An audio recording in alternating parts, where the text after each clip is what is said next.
Need a pen and paper, people.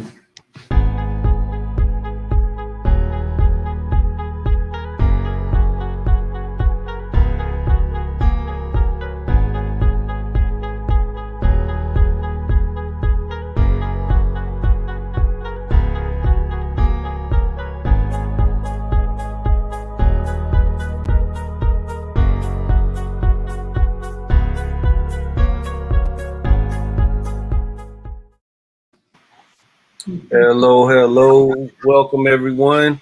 Another GFB Thursday. As promised, this week will be a little lighter. Last week was a little heavy, and I'm so glad that so many of the people that participated were receptive to what we were discussing. And if there were any questions or thoughts on the subject matter from last week, please feel free to send them into the chat or what have you, and we can continue that conversation in spurts. But today is a fun day for us. Greg and Julia, glad you could make it and rejoin us. And it's been a couple weeks, so glad to see you guys are doing well. I know you're also busy. And Danya, thanks as always for working on the behind the scenes stuff. And actually, I see my sister Lorraine has joined us. So if anything, you guys may be entertained by a trivia game, which does hold a prize of a $50 gift certificate for Amazon, Gregory and Julia. So you might want to really, you might want to try. $50 from Amazon gets you just about anything and everything, because Amazon has anything and everything. So with that being said, tonight's topic, once we get done with the trivia, is summer vacations, ? This is just a show I want to dedicate to the importance of travel, the importance of getting outside of your normal surroundings, seeing something different, going and doing something different. I think that is a key to growth and to a growth mindset, is to understand that what you see every day and where you go every day is not the end all to be all. So I'll be asking those parties involved and anybody online that wants to send this in your best, and it doesn't have to be summer, of course, your best travel experience, where you went, what made it so special inside the United States, outside the United States. Portia, I wish you could have joined us tonight. How you doing? Going to talk a little bit about travel. We're going to have a little Kahoot game. I know you can join out there, so please, there is a $50 gift certificate to Amazon online. Don't forget that. So get ready for the Kahoot information when it comes. But yeah, so we're going to talk about travel a little bit, how important it is, what your favorite time was. What do you have planned in the future? COVID can't keep us in the house forever. There's somewhere you've been wanting to go, someplace you've been wanting to see. So what is that? Why? And what are you looking forward to most about it? So with all of that being said, Danya, if you can start us on the Kahoot path, that would be great. And again, welcome everybody on Facebook and YouTube. If you can, get your cell phone out and get ready to play Kahoot with us and see if you win a prize.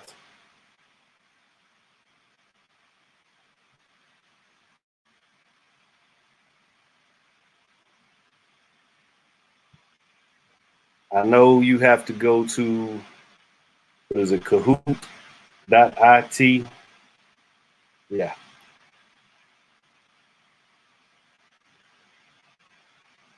Kahoot.it.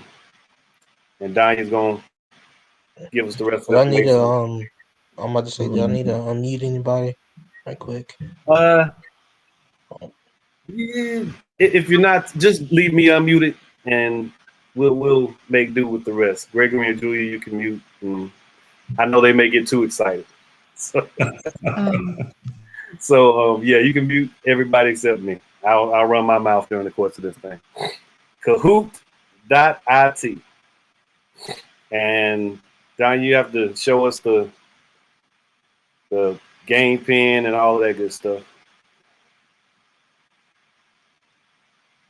Here we go. All right. So if you're out there on Portia, if you can, whoever can join in, we'll give everybody a couple minutes to get that game pin put into their phones. 5, 8, 4, 9147. Once you push enter, then I should pop up there in just a second. There we go. All right. So I won the race to get into Kahoot first. Let's see if I win the rest. There's my sister.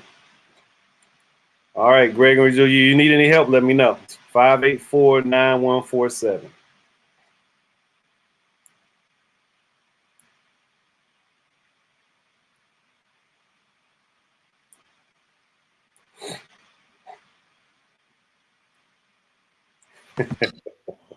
We're having trouble. We're having trouble.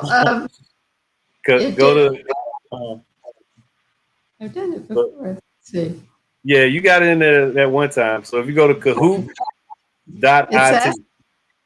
It's asking if I'm a teacher, professional, personal, I guess. Don't go to the website. Go to Kahoot.it.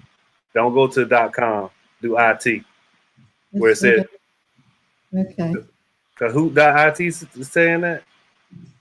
Maybe not. Let's see. Let me start over. I did it before. Yeah, I know. I know you got it. I too. Don't touch one Kids, books, Kahoot, play and create. This is like working with your grandparents. I'm not gonna age you guys that much. If you just, Yeah. It's okay. We're just So- like them. if you go to the top of your search, okay, there's Portia's in. So if you go to the top of your search window, don't Google it. Just go to Kahoot.it in the very top search window. Okay, we don't put in the App Store. Yeah, no app. No. Sorry. Okay. Just your browser. Just go in your browser. We've already fixed it. See, we're already almost there. So yeah. Okay. There you go. Just the browser. Oh, gotcha. Okay, we're good. Oh, okay. I just need to enter the game. 584-9147. That's it. I told you we get it worked out. I believe. All good. G and J, there you go. There's Greg. Okay. All right. So looks like 4 of us. That's more than enough for my taste. So anybody online, you got 5, 4, 3, 2, 1 seconds. Danya, kick us off. I have no clue what we're doing, so let's see what happens. Portia, you gotta wake up your phone. Wake up your phone, Portia. You'll be right back in there.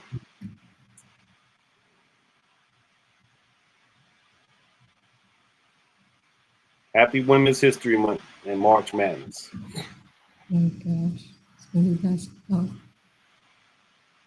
Right. Answer on your phone.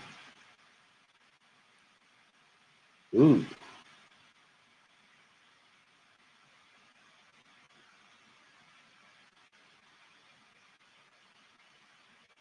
It's a good one.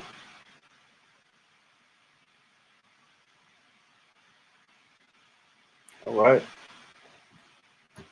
Off to a good start. Three of us got it.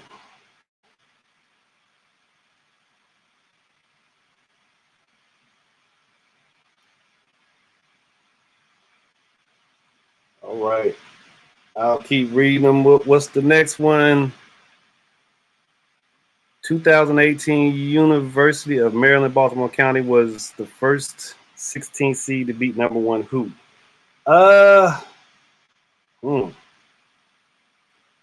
I'm not the most basketball savvy. Who did they defeat?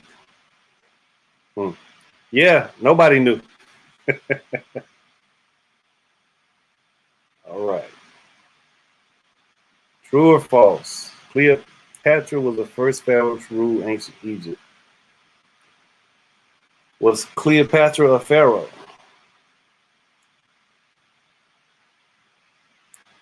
All right. So far, so good by me. Number 4. According to a 2018 BBC poll, blank was the woman most significant impact on world history. and it's filling in. Wow. I don't even know who that is. And I'm a historian. I'm ashamed. Or maybe it went too fast. It is going a little fast, dang.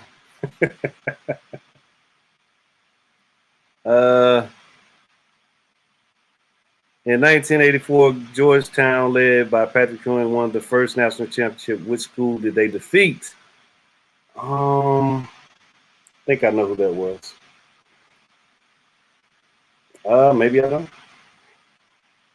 These are pretty tough, but you know, when you're winning, you can just try to hold on to it. Keep your lead. U.S. Senator Tammy Duckworth is a veteran who retired from the blank before becoming a public servant. I'm gonna go with that one. Yep. Well, nothing's changing. Frida Kahlo, known for her many powerful programs, was born in. Yeah, I know my sister got that one correct. Yep. Oh, maybe not. Craig, good job. Julia. This coach has the most wins ever in women's college basketball history. I think I know that one, but maybe not.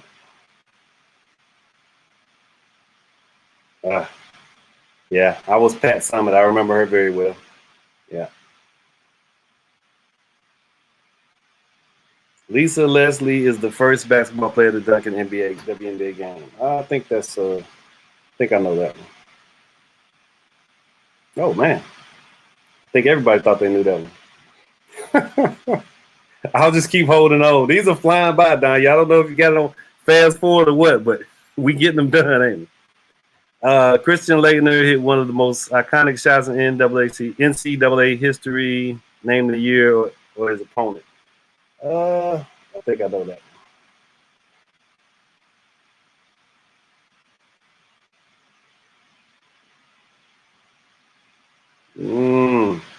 Did I get it? I think I got it. Oh, time ran out because it's flying by. Yeah. I picked the right answers, but it's going a little quick. Okay. Where is the men's NCAA Final Four in 2021?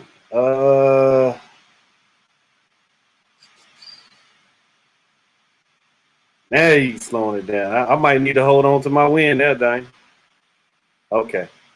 Nobody got that one. This might be the worst trivia ever.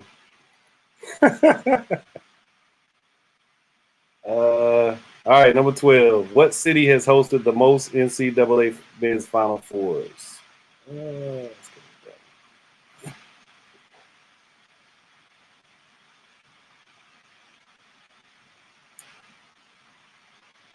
Wow, I did not know it was Kansas City. Okay.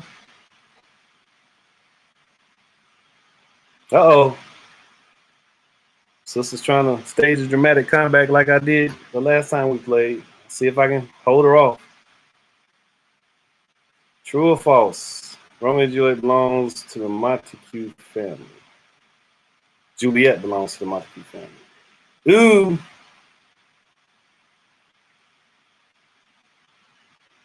Did I stave her off with? Yeah. Shakespeare. Last question. Double the points. Type the answer. For the win, this country is the largest in the world in total area, land square footage.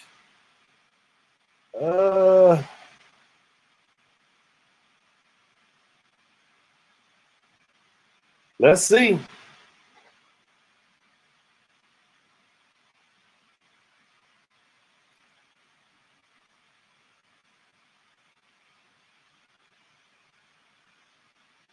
What is the answer? I think I got that one because I'm actually doing a whole lot of reading about Russia this semester. So yeah, I'll take the fact that that's what happens when you read a lot of stuff. You kind of know certain things you might not know otherwise. So I'll take that victory. Don, you keep up with who came in second place. Oh, since it wasn't my sister. Greg, congratulations. You guys win a $50 gift certificate. Good job. Good job. Those were some tough questions. I don't know, who was angry. I think Merrill might have been having a bad day or something when he came up with those questions because they were just mean. They were just mean. But congratulations, Greg and Julia. You will be receiving a gift certificate to Amazon. You can get some kind of book you like or coffee mug, something that only you can get from Amazon. It's just good to be that close to you winning. Well, unfortunately for my sister, who I'm sure was trying her best, that was like, almost touching the sun. Real close. It was good. Is there any way that we can donate our card, our Amazon card? I'm sure. I would definitely take that up with Merrill, and we will definitely find a worthy recipient. Thank you guys for that. That's all. Much appreciated. Good. Yeah, much appreciated. $50 goes a long way on Amazon. You buy a lot of stuff. It's fun. Yep. Thanks, guys. I appreciate everybody's participation. Like I stated, we're gonna just keep it light tonight. I'm hoping that my sister is audible. Can you talk, Lauren? I've been talking the whole time. Y'all can't hear me? Nah, we couldn't. You were muted.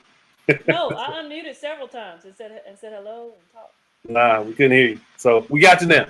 I hear you now.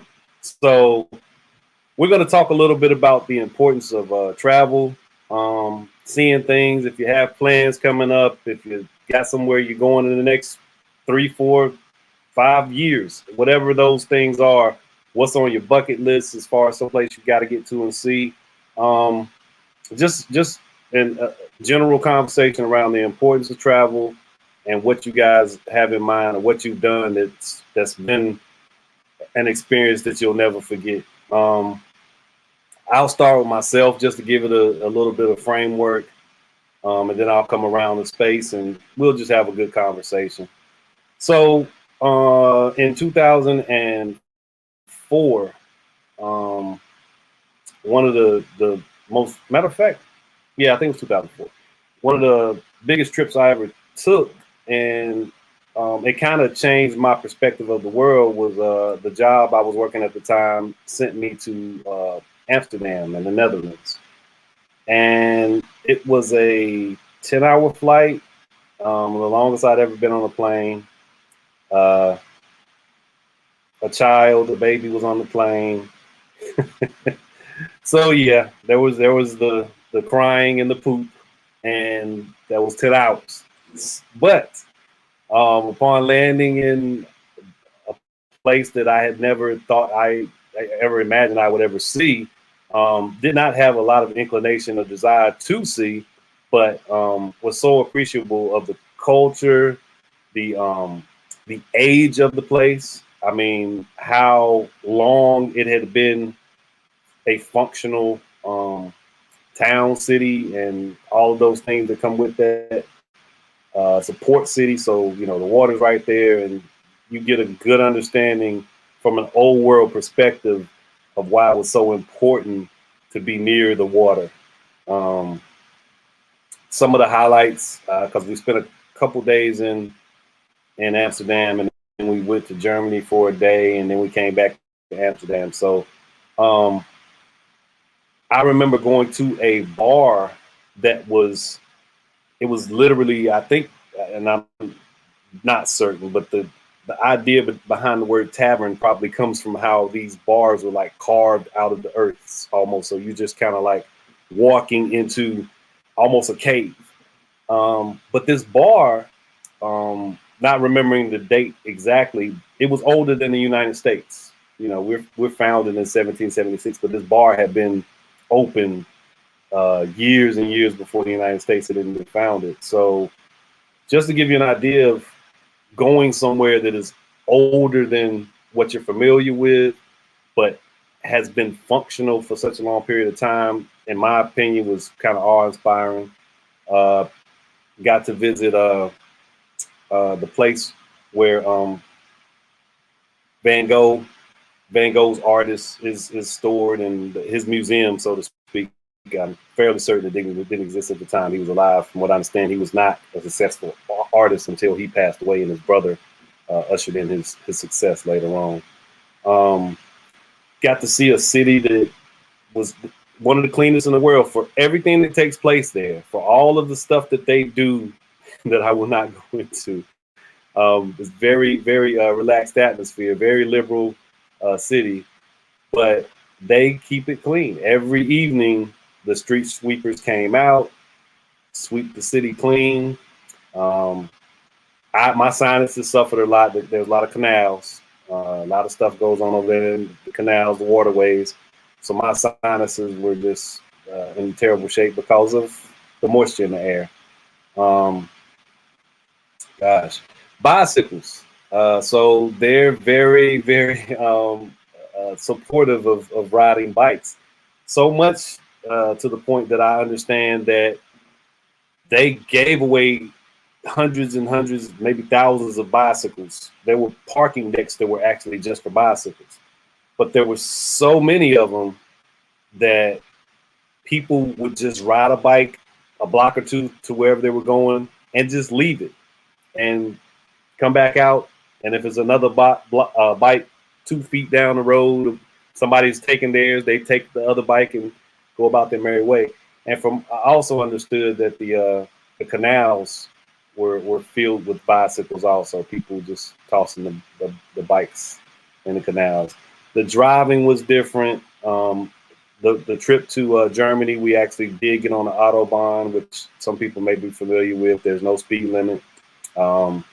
There's no brackets in the road, so it's just a smooth bit of cement that stretches all the way to Germany. And that's unfortunately the guy who gets credit for that is actually Hitler, because he established that roadway for transfer tanks and such. And anyway, enough about him. But it's awesome to be on that no speed limit highway, and bugs hitting the windshield sound like gunshots almost. They're so loud.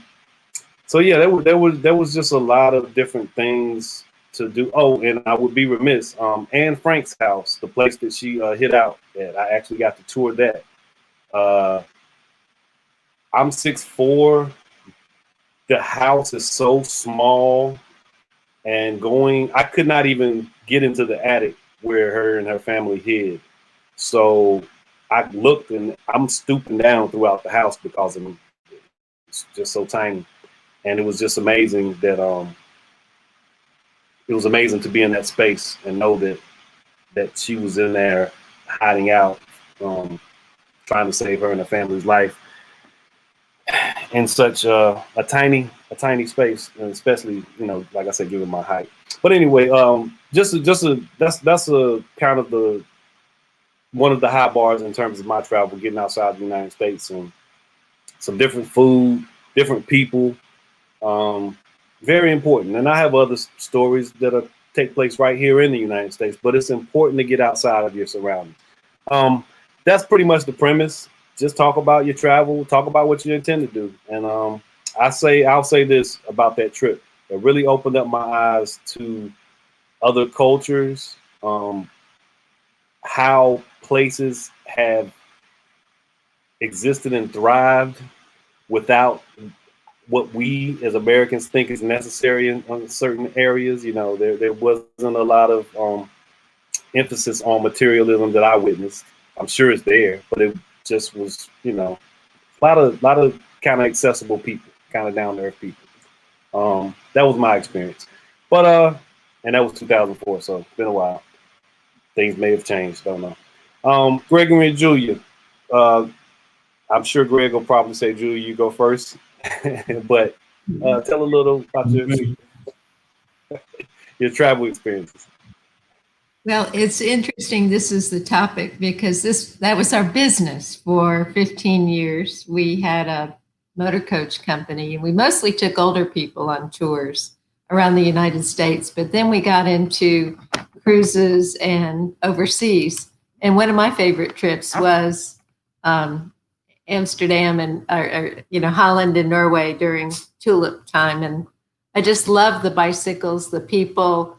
It was so funny because our 80-year-old, 75 to 85-year-old women and men wanted to go to like Red light. the red light, the dirty toy store areas. And and one of them even wanted to try to smoke pot, which was legal. You know, people just do it in the bars and you can buy all kinds. So that was an experience besides Anne Frank and Van Gogh. And I was trying to be a little bit demure, and there you are, you know, telling all of the secrets of us and that.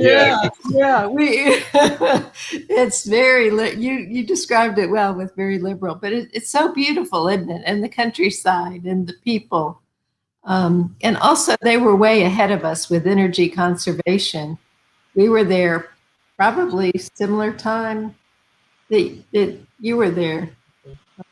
Probably one of the most profound trips Gregory and I took together was a service trip to India. And it was so different. Talk about a different culture. We were staying, well, everybody on the trip ended up getting sick because there's no clean water.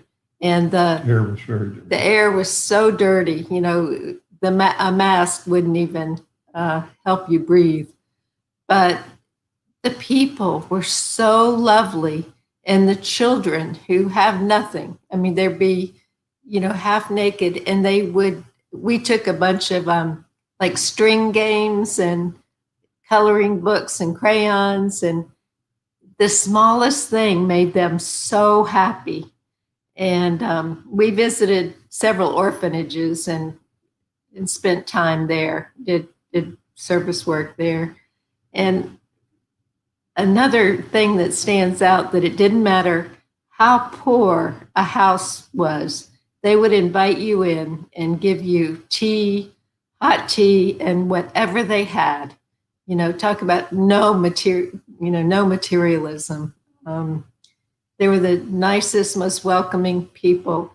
And again, you know, a religion that's so different than ours. You know, cows and animals are just walking across the street. We were on a bus, and if you're passing, you honk.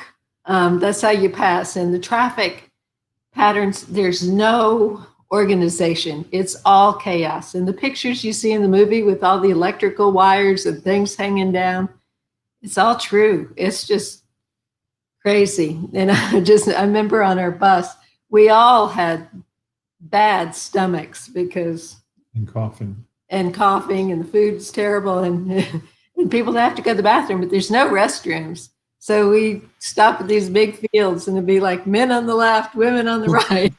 And so it's funny what sticks with you. And that was probably about 15, 20 years ago. Yeah.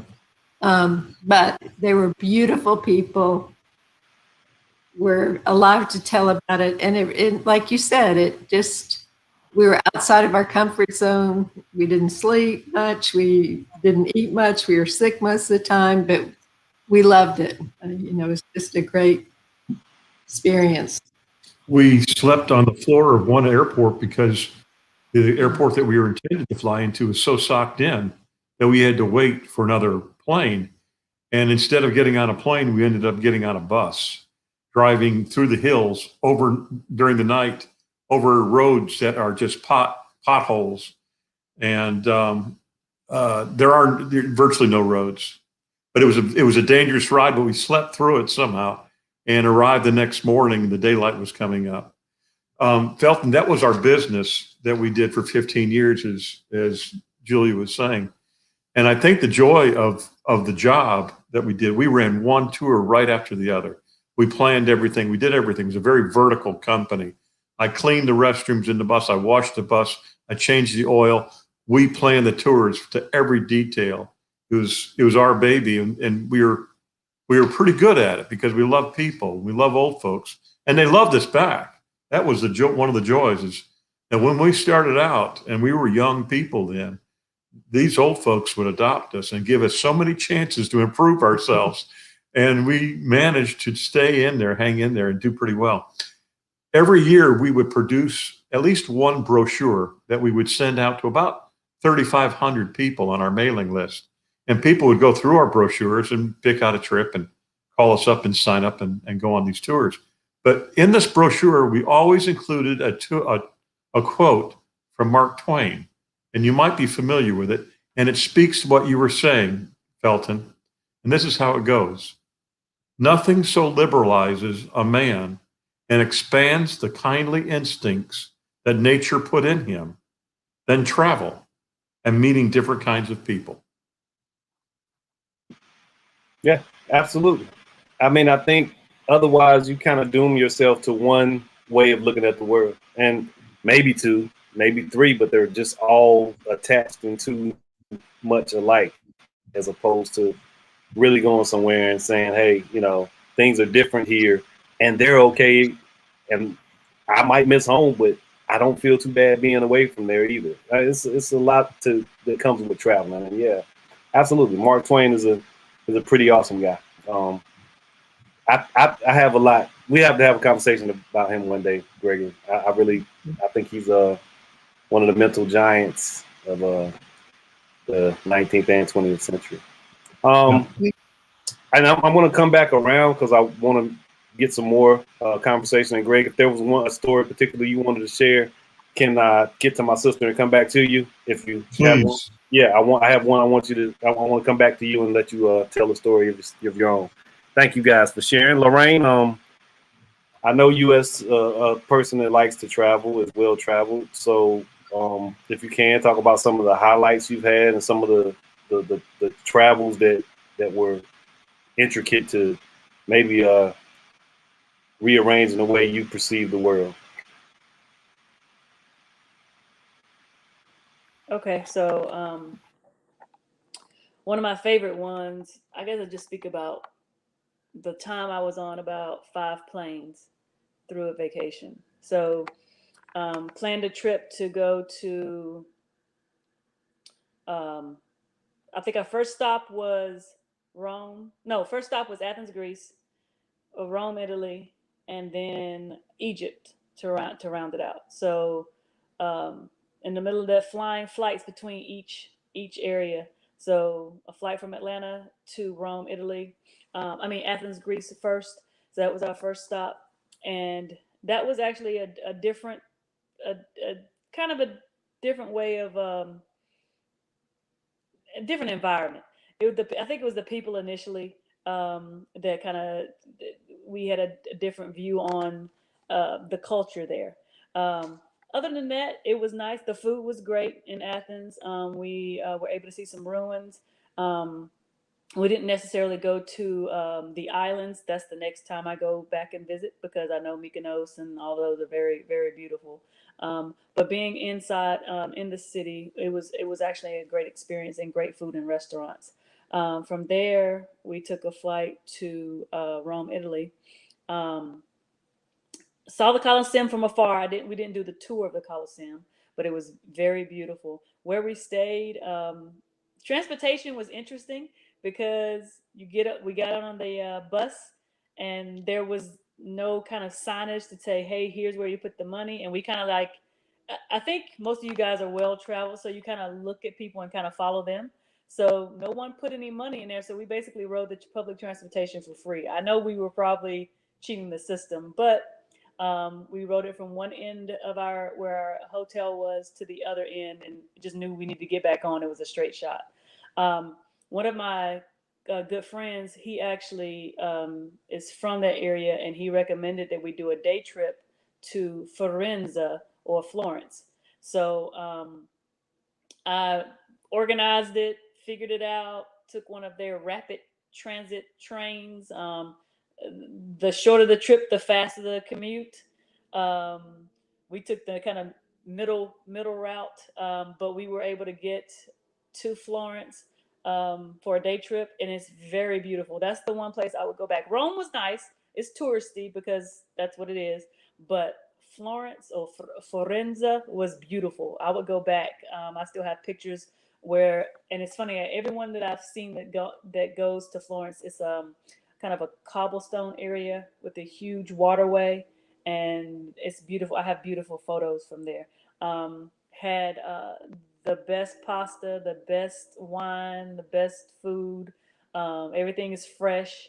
And restaurants are like you see in the movies. You have not so much a patio, but you're literally sitting in the street with maybe an umbrella, maybe not. But they just pull some tables outside of the restaurants, because the restaurants are kind of tiny. They're not like huge, at least the ones that I experienced. Took the train back, and actually ended up having dinner not far from our hotel in the middle of the street as well. So it was just like you're in kind of the middle of the street where cars are, almost like an island. If you see a little island in the middle of the street. So we did that. That was awesome. Met people, talked to people. That was a good experience in Italy. Then from there, the flight went to Egypt. Egypt was different. Very different. The level of the hotel, we actually increased it because this was like one big huge package. We increased the level of, or the stars of the hotel that we experienced. I just wonder what the other hotel that was beneath the stars would have looked like, because this one didn't look like a 5-star hotel at all.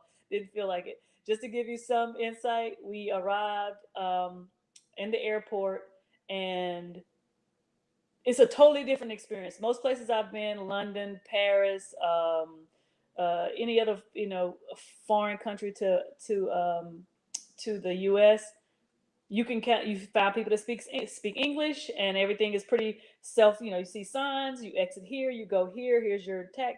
Egypt was a little bit different. And we got off, and it was like, ooh, where are we, and what do we do? Luckily,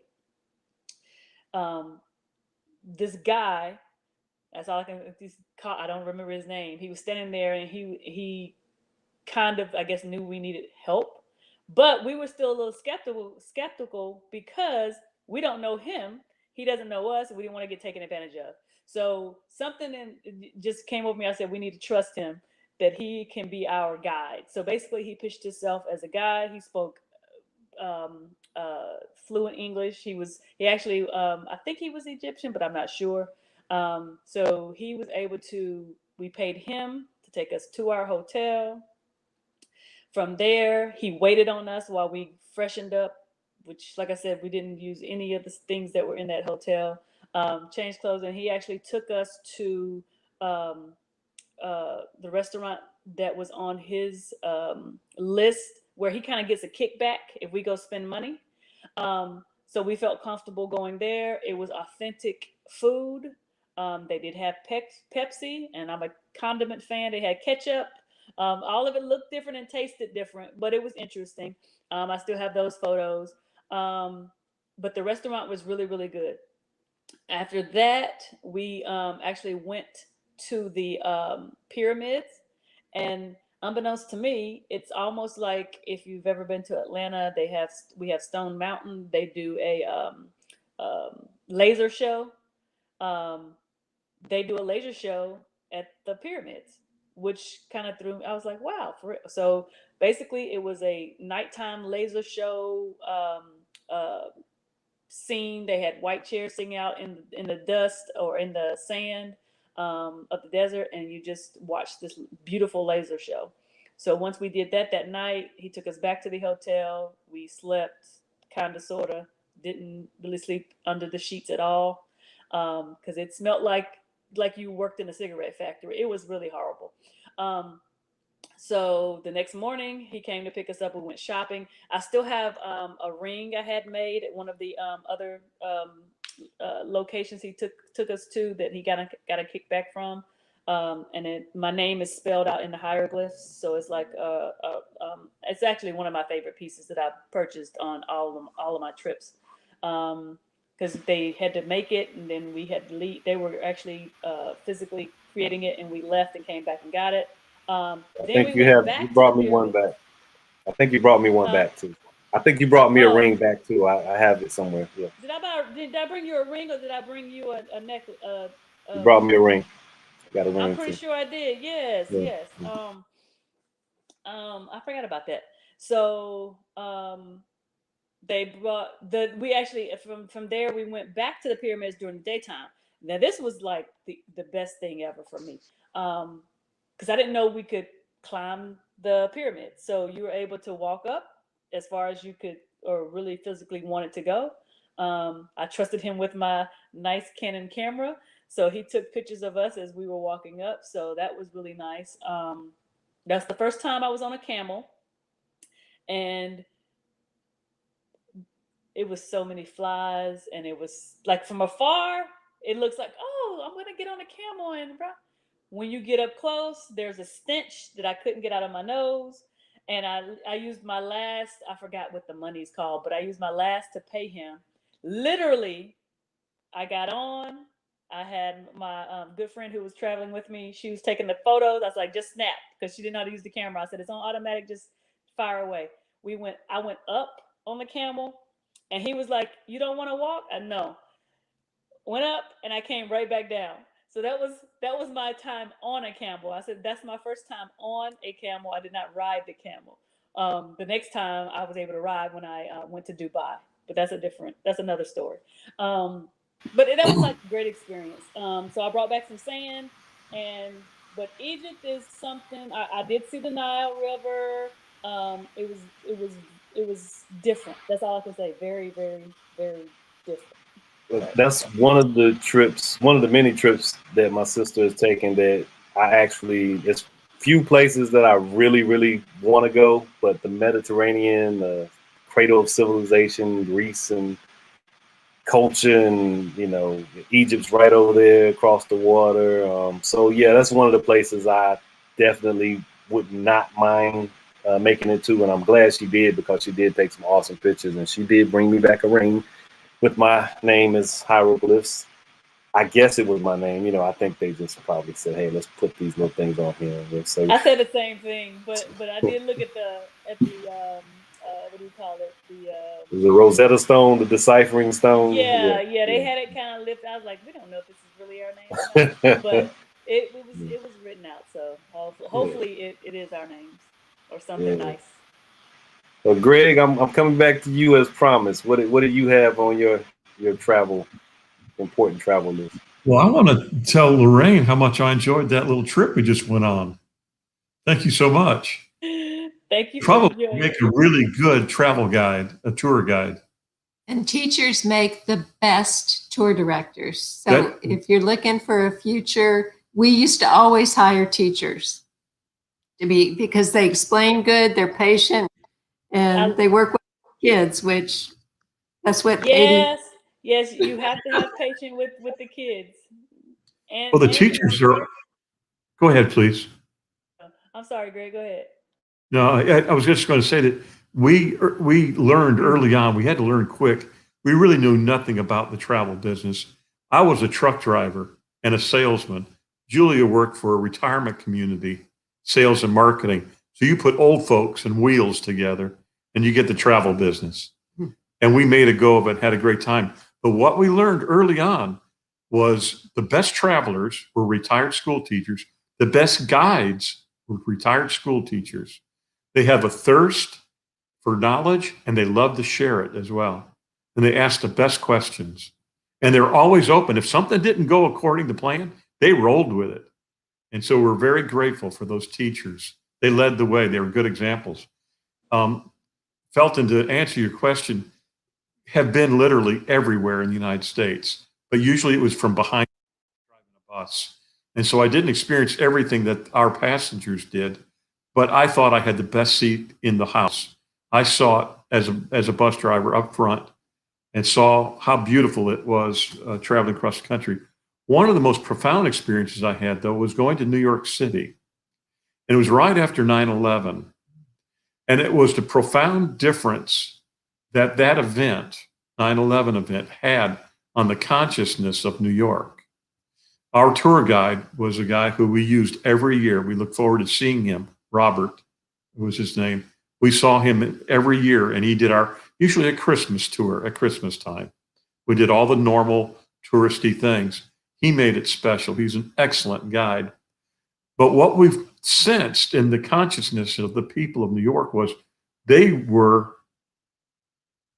affected, deeply affected. They were changed. And people kept saying, New Yorkers kept saying, we don't want the old normal. We don't want to go back to normal. We want a new normal. We want change. It was a terrible event, but it had some type of a profound experience on those people of New York City. And we experienced it with them when we were with them in New York. So I'm just going to leave it at that. We've had lots of travel, lots of great experiences, but that was almost surreal in the effect that it had on a city that's so resilient and so powerful in itself and so confident in itself. And yet it had a change. It had such a powerful effect on them. Yeah, great. I totally, I'm sorry. No, go ahead. No, I totally understand that. I went to Mississippi not long after Katrina. And yeah, whenever those profound events take place, you do notice, it's like an appreciation for life itself, but it is some somber moments inside of what the normal atmosphere would be. And I had never been to Mississippi previous, but I could tell that there was just this, like, we survived something that was, otherworldly. Julia, were you going to say something? Yeah, I was just going to say there's like a humility, a humbleness, and there was a softening, right, for the New Yorkers. And they were just kinder and gentler. A little more reflective. Yeah, yeah. And I just also want to share that I love Lorraine's story and Florence. If I could go back anywhere, it would be Florencia.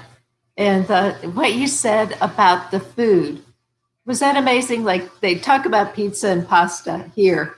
It's not even close, is it? It's not. And I'm a pizza. Like, I don't care what kind of eating plan I'm on, not diet, but eating plan. I'm going to have the pizza if pizza's around. And I can eat a whole pizza. I love pizza. But over there, the pizza, it was like, you get it and you're like, there's nothing on it. It might just be cheese or, some big slices of mozzarella, but it's so good. Like, really, really good. And the pasta just melted in your mouth. I haven't found anything that's close to it here, even though there's many Italian restaurants here in Atlanta. But yeah, you're right. And red wine's better than the water, right? Yes, red wine and the calamari was good. Everything was delicious. All of it was good. Yes. Yeah. So yeah, Greg, much like you, I have not been a consistent traveler, but I did drive from North Carolina to California some years ago. And if you only go places within the United States, that's worthy travel. The country is beautiful. I stayed on 40 the whole way, and New Mexico was one of the most beautiful places I've ever seen. And I stayed a couple different places on the way: Oklahoma, New Mexico, somewhere else, but just everywhere. The food different, the views different. In New Mexico, you could see for miles, and I mean, some of the most awesome skylines, the rock structures, the red clay or whatever makes the desert out there red. Beautiful, beautiful place, and the sky clear, super clear. And I had there's a sign that I always make sure I mention when I was making my return, not to North Carolina. I went to Alabama from there, but I got on 40 again. So I've seen both signs for 40. The one in California that tells you how far you have to go to Wilmington, and the one in Wilmington that tells you how far you have to go to California. So there literally is a road that takes you from one end of the country to the other, and it lets you know how many miles it is when you see that sign. This has been wonderful. Anybody have, Danya, I did not ask. I don't know if you wanted to participate. I know you do a wonderful job behind the scenes, but if you have a travel tale to end on, you can share it. Unfortunately, I don't have a travel. Well, Place, we've 'cause got to change that. Yeah, hopefully so. Absolutely. So that's the goal this year. Everybody get vaccinated and get situated to where it's safe to move around. And Danya, we're gonna find somewhere for you to go. Doesn't have to be far. It can be baby steps. Take a long 2-hour drive and see something you've never seen before, and I guarantee you to change the way you perceive the world. We've got the beach in one direction and the mountains in the other, and neither one of them is more than 2.5, 3-hour ride. So we're gonna have to figure that out. Travel's important, guys. Take advantage. Go while you can. Take a long walk somewhere you never walked before. Go to a park that you've never been to before. Just open up your mind to seeing new things, and you'll be surprised what it does for your psyche. It really is good for you. So as we wrap this up, any last words from you guys, Gregory and Julia? Anything you want to throw in the pot? I wanted to ask Lorraine. We visit with a group on Zoom every Wednesday at noon. It's called the Beloved Community Center in Greensboro. Lorraine, have you been there? Have you participated in that meeting? She's a teacher in Atlanta. Aren't you in Atlanta? Yes, ma'am. No, I haven't. I haven't Okay. participated in that, but yes, I'm in Atlanta, Georgia. I thought there was a Foushee participating in that. There's about 50 people that attend, and they come from all over the country to Zoom in on Wednesday at noon. There Many could of be. them, most of them in Greensboro, but many from other places. Anyway, Sounds interesting, though. beautiful community. They call it the Beloved Community Center. Nelson and Joyce Johnson, they're spiritual giants. Spiritual giants. I get the emails. Unfortunately, I have yet to make it, but I think they'll excuse me right now because, school and and internet time is consuming me. But I do get the email, so maybe I'll make one of them. And Bob mentioned it a couple times. Yeah, that would be great. Yeah, I will, and I definitely need to get back in contact with Reverend Nelson. Anyway, he's good people's, and we have more to discuss about improving our community locally. So hey, this has been wonderful. Lorraine, you got anything you want to throw out there before we wrap this up? No, it's always a pleasure to participate. All right. It was great seeing you again, Lorraine. And we want to hear stories about Felton. Oh, I have a lot. I can tell you a bicycle story. I'm gonna save that for later. When he mentioned bicycles, I was like, "Woo!" Yeah, more. Hey, it took me a while to learn how to ride a bicycle. I ran into stuff, hit cars. Cars didn't hit me. Stuff. No, he hit a moving vehicle. But that's another. I just said I hit cars. Cars did not hit me. I have no shame. I was a terrible bicycle rider until I wasn't. Then I became one of the best to ever do it. So that's what happened. It's still out. That jury is still out. You gotta crawl before you walk. But this has been awesome. I appreciate you for joining us, sis. Greg and Julia, as always. Julia, did you have anything you wanted to say before we got out of here? No, just great to see you all. Great to see you as well. We'll have to coordinate another time. We can have a outdoor lunch, and I look forward to doing that. Absolutely. Yeah.